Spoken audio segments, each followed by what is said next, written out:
From the old country bumpkin to master swordsman, और इसकी मैं एपिसोड 5 एक्सप्लेन करने जा रहा हूँ। सो वीडियो को लास्ट तक देखना।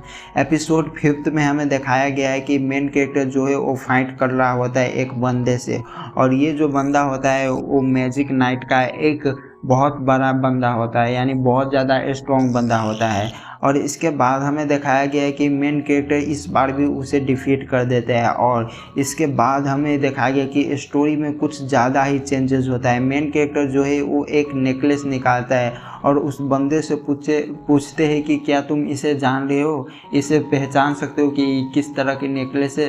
तो वहाँ पर मेन कैरेक्टर का एक फॉर्मर स्टूडेंट यानी गर्ल स्टूडेंट आ जाते हैं। जब वो वहाँ पर आते हैं तो वो मेन कैरेक्टर को बोलते हैं ये तो बहुत ज़्यादा खूबसूरत नेकलेस है, यानी ये इतना ज़्यादा खूबसूरत है कि कोई भी लड़की इसे लेना चाहेगा, तो तुम किसे देना चाहते हो इसे। तो मेन कैरेक्टर बोलता है कि मेरा एज नहीं है उतना, बहुत ज़्यादा शाई होता है। मेन कैरेक्टर बोलता है मेरा एज भी नहीं है, मैं तो ओल्ड हो गया हूँ। और इसके बाद मेन कैरेक्टर बोलता है कि ये तो मेरा नहीं है, ये किसी और का है और मैं इसे वापस करना चाहता हूँ। तो वो बोलते हैं कि तुम हेड क्वार्टर के टेबल पे जाके रख दो और वहाँ बोल दो कि कोई भी आएगा नेकलेस ढूंढने के लिए तो उसे दे देना।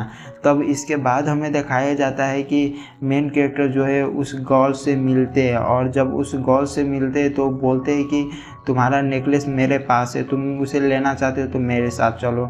और उस गर्ल को मेन कैरेक्टर ले आते हैं। जब ले आते हैं तो वो हेड क्वार्टर में लाते हैं, उस नाइट हेड क्वार्टर में लेकर आते हैं और वहाँ पर मेन कैरेक्टर अपने फॉर्मर स्टूडेंट से उसे मिलाते हैं। इसके बाद हमें दिखाया गया है कि वो अपना पूरा हिस्ट्री बताते हैं, यानी वो कैसे थिप बना और क्यों दूसरे का मनी ये स्टोर कर रहा है, ये पूरा वो अपना स्टोरी बताते हैं। और इसके बाद हमें दिखाया गया कि वहाँ पर आते हैं मैजिक कॉर्प्स का जो हेड मास्टर होता है वो वहाँ पर आते हैं, यानी वही गर्ल्स मेन कैरेक्टर से फाइट कर रहा होता है, यानी स्टार्टिंग में एपिसोड 3 में। और इसके बाद हमें दिखाया जाता है कि वो पूरा एक्सप्लेन करते हैं, और वो जो मैजिक कॉर्प्स होते हैं वो बहुत ज़्यादा स्ट्रॉन्ग होते हैं, यानी एक्सट्रीमली वो इतना स्ट्रॉन्ग होता है कि वो किसी को भी मार सकते हैं। और उसका जो एज है वो किसी को भी मालूम नहीं, एक मिस्टीरियस एज होता है। और इसके बाद हमें दिखाया जाता है कि वो जाते उसी बंदे के होम पर। जब वहाँ पर जाते तो उस बंदे के साथ में बहुत ज़्यादा फाइट होते हैं,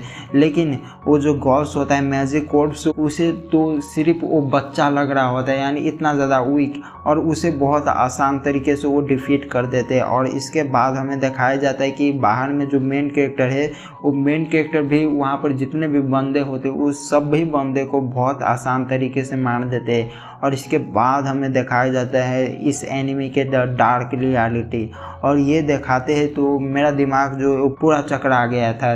और ये जो दिखाते आप लोग सोच भी नहीं सकते हो। हमें दिखाया जाता है कि बहुत सारे लाशों को एक कॉफिन में, यानी वहाँ पर जितने भी बिल्डिंग में होते कॉर्प्स वो सभी डेड को होते हैं, यानी डेड पर्सन का कॉर्प्स होता है। लेकिन वहाँ का जो फादर होता है वो क्या करते हैं कि वो सभी डेड को जिंदा करना चाहता है, और वो जो अपने आप को उतना प्रूव करना चाहता है कि मैं इसे कैसे जिंदा करूँ, यानी कि मैं इस दुनिया के एकलौता इंसान होने वाला हूँ जो गॉड के नियम को बदल दूंगा, और मैं इतना ज़्यादा पावरफुल बन जाऊँगी कि कोई भी मैजिक नाइट मुझे डिफीट ना कर सके। और इसके साथ ही ये एपिसोड एंड हो जाता है। तो देखेंगे कि एपिसोड 6 में हमें क्या देखने को मिलता है। तब तक के लिए आरेगा।